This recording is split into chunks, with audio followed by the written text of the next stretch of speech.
I woke up one morning at 63 years old and realized I'd been lying to myself for decades, and the person who saw through me first was a woman I'd barely spoken to in 3 years. My name is Eleanor, and this is the story of how my perfectly constructed life came crashing down because of a bottle of wine, a shared fence, and secrets I thought I'd buried so deep no one would ever find them. Let me take you back to where it all started. I live in a quiet suburban neighborhood in Portland, Oregon, the kind of place where everyone waves but no one really talks. My husband Richard and I moved here 35 years ago when our daughter Emma was just a baby. We raised her in that house, watched her grow up, saw her off to college, and then settled into what I thought was a comfortable retirement. Richard worked in finance, I taught elementary school for 30 years, and we were the picture of stability. At least, that's what I told myself every single morning when I looked in the mirror. But here's what I never told anyone. Richard and I hadn't been truly happy in over 15 years. We were roommates with a marriage certificate. We slept in the same bed but might as well have been on different planets. The conversations were surface level, the affection was mechanical, and somewhere along the way, I'd stopped feeling like a woman and started feeling like a fixture in my own home. I told myself this was normal, that this was what marriage looked like after decades together. Everyone says the passion fades, right? So I smiled, I cooked dinners, I went to book club, and I pretended everything was fine. And then Andrea moved in next door. She was 58, recently divorced, with this energy that seemed to radiate from her like heat from the sun. She had short silver hair that she wore with confidence, laugh lines around her eyes, and this way of looking at you, like she could see right through every wall you'd ever built. We'd wave over the fence, exchange pleasantries about the weather, but I kept my distance. I think part of me knew that if I got too close to someone that alive, I'd have to face how dead I'd become inside. If you're relating to this story so far, please hit that subscribe button. I share real stories from real people, and your support means the world to me. Everything changed on a Tuesday evening in September. I was in my backyard, sitting on the porch with a glass of wine, which had become my nightly ritual. One glass had turned into 2, then 3, and honestly, I'd stopped counting. Richard was inside watching television as he did every night, and I was out there alone, as I was every night. I heard Andrea's back door open, and she stepped out onto her deck with her own glass of wine. We made eye contact, and instead of the usual wave, she lifted her glass and said, "Care for some company, or are you enjoying the solitude?" Something in me cracked. Maybe it was the wine, maybe it was the loneliness. Maybe it was the fact that she asked the question like my answer actually mattered. I gestured to the empty chair beside me, and she hopped the low fence that separated our yards like it was the most natural thing in the world. That night, we talked until midnight. We talked about everything and nothing. She told me about her divorce, how she'd woken up one day and realized she'd spent 20 years trying to be someone her husband wanted instead of being herself. And I listened, and I nodded, and I felt something stirring inside me that I thought had died years ago. The recognition. The mirror she was holding up. Over the next few weeks, Andrea and I became friends. Real friends. The kind where you don't have to perform or pretend. We'd meet in the evenings, share wine, share stories, and slowly, I started telling her things I'd never told anyone. About how empty my marriage felt. About how I couldn't remember the last time Richard had really looked at me. About how I'd been teaching children to be brave and curious while I was living the safest, smallest life possible. And Andrea listened without judgment, without advice, just pure presence. She made me feel seen in a way I hadn't felt in decades. But here's where it gets complicated, where the ground beneath me started to shift. One evening, as we sat there in the fading light, Andrea reached over and tucked a strand of hair behind my ear. It was such a simple gesture, tender and intimate, and I felt electricity run through my entire body. She looked at me with these eyes that held something I couldn't quite name, and she said, "Eleanor, when was the last time someone made you feel beautiful?" I couldn't answer. My throat closed up, tears stung my eyes, and I realized I couldn't remember. 20 years? Maybe more? And in that moment, sitting there with this woman who barely knew me but somehow knew me better than anyone, I felt something wake up inside me that terrified me. It wasn't just friendship. It was attraction, desire, longing, and I had no idea what to do with it. If this story is keeping you hooked, don't forget to subscribe. Hit that button so you never miss an update. I started avoiding Andrea after that night. I made excuses, stayed inside, ignored her texts asking if I wanted to meet up. Because I was 53 years old, married for 35 years, and suddenly questioning everything I thought I knew about myself. Was I attracted to Andrea? Was this just desperation for any kind of connection? Was I so starved for affection that I'd mistaken friendship for something else? The questions kept me up at night, and the wine consumption went from nightly to constant. I was drinking to numb myself, to stop feeling, to go back to the comfortable numbness I'd lived in before. But Andrea wasn't someone who gave up easily. One afternoon, she knocked on my front door. Richard was out playing golf, which he did every Wednesday. And I was alone in the house with my thoughts and my third glass of wine before noon. I opened the door and she stood there with her arms crossed, looking at me with something between concern and frustration. "What are you running from, Eleanor?" she asked, not unkindly. I invited her in because I didn't have the strength to keep running. We sat in my living room, in the house I'd lived in for 35 years, and I broke down. I told her everything. About the fear, the confusion, the guilt, the shame, about how I didn't know who I was anymore, about how I felt like I was standing on the edge of a cliff, and one step forward meant leaving behind everything I'd built, but staying meant suffocating slowly for the rest of my life. Andrea listened, and when I was done, she took my hand and said, "I'm not here to pressure you or to tell you who you are. But I see you, Eleanor. I see the woman you're trying so hard to hide. And she's magnificent." Something broke open inside me that day. We didn't kiss, we didn't cross any physical lines, but the emotional intimacy we shared was more profound than anything I'd experienced in decades. It was like she was holding up a mirror and forcing me to look at the person I'd been hiding from for most of my life. The person who wanted more, who felt more, who was capable of more than just existing in the background of her own story. Over the next month, Andrea and I grew closer in ways that both thrilled and terrified me. We'd meet in secret, which sounds dramatic, but that's what it felt like. Secret meetings over coffee when Richard was at the gym. Long walks in the park where we'd talk about dreams and regrets and all the things we'd never said out loud. She never pushed me, never demanded anything, but her presence in my life was like oxygen to someone who'd been holding their breath for years. And then came the moment that changed everything. It was a Friday night. Richard had gone to a work reunion in Seattle for the weekend, and Andrea invited me over for dinner. "Just dinner," she said. "A chance to relax without worrying about who might see us talking." I accepted, telling myself it was innocent, just two friends sharing a meal. Make sure you're subscribed so you can hear how this unfolds. Trust me, you won't want to miss what happens next. But the moment I walked into her house, I knew it was more than that. She'd made my favorite meal. Somehow she'd remembered from a passing comment weeks ago. And she'd lit candles, and there was music playing softly in the background. It was romantic, undeniably so, and I should have left right then. I should have made an excuse and walked back to my safe, empty house. But I didn't. I stayed. We ate dinner, we drank wine, and we talked about everything except the obvious tension crackling between us. And then, as we sat on her couch after dinner, Andrea looked at me and asked the question I'd been avoiding for weeks. "What do you want, Eleanor? Not what you think you should want, not what's safe or expected. What do you actually want?" I opened my mouth to give her some safe answer, some deflection, but the words that came out surprised even me. I want to feel alive again. I want to feel like I matter. I want to feel like more than just a ghost in my own life. And do you feel that way with me? I couldn't lie anymore. Yes. She moved closer, and I could feel my heart pounding so hard I thought it might break through my chest.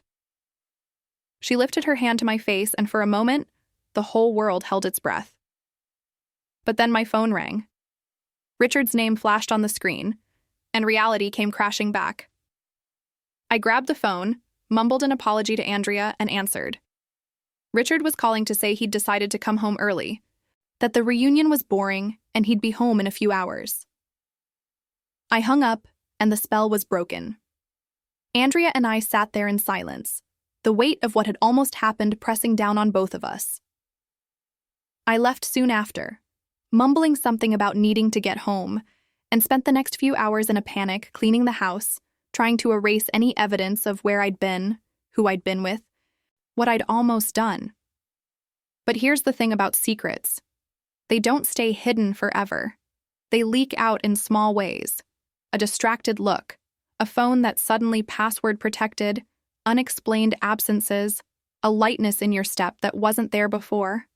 And Richard, for all his emotional distance, wasn't blind. 2 weeks after that dinner, Richard confronted me. He didn't ask if I was having an affair. He asked if I was happy. And the question caught me so off guard that I couldn't lie.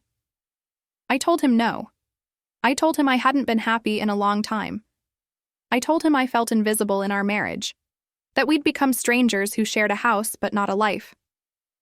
He sat there in silence for a long time, and when he finally spoke, his voice was quiet and sad. I know, I've known for years. I just didn't know how to fix it, so I pretended everything was fine. We were two people who'd been pretending for so long that we'd forgotten how to be real with each other. And in that moment, I realized something devastating. Richard wasn't the villain in this story. Neither was I. We were just two people who'd gotten lost along the way and didn't know how to find their way back to each other. Stay with me, because what happens next will shock you. Hit that subscribe button now. I told Richard about Andrea. Not about the almost kiss, not about the emotional affair, because that's what it was, even if we'd never crossed physical lines, but about the friendship, about how she'd made me feel seen for the first time in years. And Richard surprised me. He didn't get angry. He didn't accuse me of betrayal. He just looked sad and said, "Maybe we've both been living half-lives for too long." We decided to try therapy. Real, honest, uncomfortable therapy where we had to face the ways we'd failed each other, the ways we'd stopped trying, the ways we'd let our marriage become a routine instead of a relationship. It was brutal. There were sessions where I wanted to walk out, where the truth was too painful to bear. But we kept going. And Andrea? I had to step back. I told her what was happening, that I needed to figure out my marriage before I could figure out anything else. She understood, or at least she said she did, but I could see the hurt in her eyes. She'd opened herself up to me, taken a risk, and I was walking away. But she respected my decision, and we maintained a careful distance, friendly waves over the fence, but nothing more. But therapy brought up questions I wasn't prepared for. My therapist asked me if my feelings for Andrea were about Andrea specifically, or about what she represented: freedom, excitement, being seen. And I didn't have an answer. Was I attracted to women? Had I been suppressing that my whole life? Or was I just so desperate for connection that I'd attached myself to the first person who showed me genuine attention? I spent months in that uncertainty, trying to rebuild something with Richard while also grappling with questions about my own identity that I'd never allowed myself to ask. Richard and I started dating again, actually going out to dinner, having conversations, trying to remember who we were before life and routine took over. And slowly, carefully, something started to shift. We weren't the same people we'd been at 25, but maybe that was okay. Maybe we could build something new. But then, just when I thought we were making progress, everything fell apart again. Our daughter Emma came home for Thanksgiving. We hadn't told her about the therapy, about the crisis in our marriage, because we didn't want to burden her. But Emma has always been perceptive, and she could sense the tension. One afternoon, she cornered me in the kitchen and asked point-blank what was going on. And I made a choice that I'm still not sure was the right one. I told her the truth. Not all of it, but enough. I told her that her father and I had been struggling, that we'd been in therapy, that I'd developed a deep friendship with Andrea that had made me question everything about my life. And Emma's face went through a series of emotions I'll never forget. Shock, confusion, hurt, and then something that looked almost like recognition. "Mom," she said quietly, "I always wondered if you were happy. You always seemed like you were performing, like you were playing the role of the perfect wife and mother instead of just being yourself." Her words hit me like a physical blow because she was right. I'd spent my entire adult life performing, trying to be what everyone needed me to be, and I'd lost myself completely in the process. And my own daughter had seen it, had known it, and had been carrying that knowledge around without saying anything. If you're still with me, please subscribe. Your support helps me keep sharing these raw, real stories. Emma left that conversation and immediately called her father. And Richard, thinking he was being supportive, told her more than I'd shared. He told her about Andrea, about how close we'd become, and Emma put two and two together and came up with a conclusion that was both right and wrong. She thought I was having an affair. She thought I'd betrayed her father, betrayed our family, and she was furious. The Thanksgiving that was supposed to be a turning point became a battlefield. Emma confronted me in front of Richard, accusing me of destroying our family, of being selfish, of humiliating her father. And I tried to explain, tried to make her understand that it was more complicated than that, but she didn't want to hear it. She left early, said she needed space, and I haven't spoken to her since. That was 3 months ago. Richard and I are still in therapy, but the damage Emma's reaction caused has set us back. He doesn't blame me for what happened with Andrea, not exactly, but he's hurt that our daughter now sees him as a victim and me as the villain. And the truth is, I don't know if our marriage can survive this. We're trying. We're really trying. But there's so much broken trust, so much hurt, and I'm not sure trying is enough. And Andrea? She started seeing someone, a woman she met at a community art class. I see them sometimes, laughing in her backyard, and it makes my chest tight with something I can't quite name. Regret, jealousy, relief, all of the above? She was never mine to lose, but it feels like loss all the same. So here I am, at 63 years old, sitting in the wreckage of the life I tried so hard to keep together. My daughter won't speak to me. My marriage is hanging by a thread. And I'm still trying to figure out who I am beneath all the roles I've played for so many years. The truth is, I don't have a neat ending for this story. I don't know if Richard and I will make it. I don't know if Emma will ever forgive me. I don't know if I'm attracted to women or if Andrea was just a catalyst for me to realize how deeply unhappy I was. What I do know is this. I spent decades living on autopilot, telling myself I was fine, convincing myself that this was just what life looked like. And it took a woman seeing through my walls, seeing the pain I was trying so hard to hide, for me to wake up. Andrea saw it leaking out of me before I could even admit it to myself. The loneliness, the longing, the desperate need to be seen and known and valued. And now I'm left with impossible choices. Do I keep fighting for a marriage that might never be what I need it to be? Do I explore these parts of myself that I've kept locked away for 63 years? Do I prioritize my own happiness or my daughter's forgiveness? Do I risk everything for the possibility of feeling truly alive? Or do I accept that safety and comfort are valuable too? Before you go, I need to ask you something. Subscribe to this channel if you haven't already. Because I share stories like this. Real, messy, complicated stories about real people facing impossible choices. I don't know what comes next. Richard and I have a session tomorrow, and our therapist wants us to make a decision about whether we're going to keep trying or whether it's time to let go. Emma sent me a text last week, just one line. I don't know how to talk to you anymore. And Andrea knocked on my door yesterday, said she wanted to check in, make sure I was okay. I told her I was fine, that same lie I've been telling for years, but she looked at me with those eyes that see everything and said, "No, you're not. But maybe someday you will be." Maybe she's right. Maybe someday I'll figure out who Eleanor really is beneath all the roles and expectations and fears. Maybe someday I'll have the courage to choose authenticity over comfort, truth over performance. Or maybe I'll choose the safe path, the known path, and spend the rest of my life wondering what could have been. So I'm turning this question over to you. What would you do in my place? Would you fight for a marriage that's been dead for years? Would you explore feelings that came so late in life? Would you prioritize your daughter's approval or your own truth? Would you choose safety or risk everything for the chance at something real? I need to know I'm not alone in this. I need to know that someone out there understands how complicated and messy and terrifying it is to wake up at 63 and realize you've been sleepwalking through your own life. So please leave a comment below. Tell me what you'd do. Tell me if you've been where I am. Tell me if there's a way through this that doesn't involve losing everything.